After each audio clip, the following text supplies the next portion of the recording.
Thank you for joining us for 7 News at 10. I'm Tara Bates. First at 10, a lot of action has been taken and a lot of discussion has been held over the topic of homelessness in Lawton. The city's anti-camping ordinance, Salvation Army's shelter doors temporarily closing, and so much more.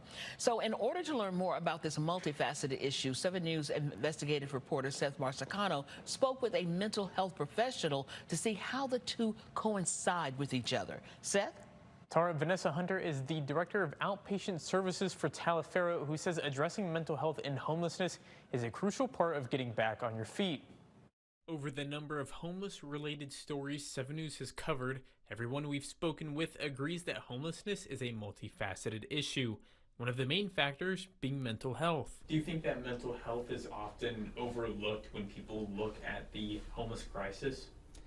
I do. I think sometimes there's this stigma that people deserve, or that they've made a choice, or they've got where they are because of this, and I think we lose sight of people that are struggling and people having a hard time. When talking about homelessness, people often refer to one of two categories, voluntary and involuntary, which can reflect back on a person's state of mind.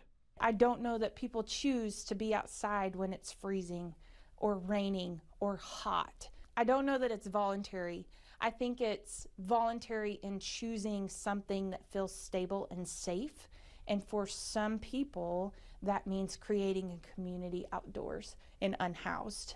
If they could find that same community that was beneficial and supportive to their well-being in four walls, they would absolutely do it. Hunter adds mental health greatly affects the sustainability of a person's journey in getting back on their feet. When people start to feel better, they cut back on the things that help them get there. And so then we see people kind of fall off and fall back into old patterns, old ways, and crisis. Homelessness does have a solution, according to Hunter, but it starts with outreach and letting people know the services available. And while there are designated staff to finding those living on the streets, Hunter says a major roadblock is actually locating them.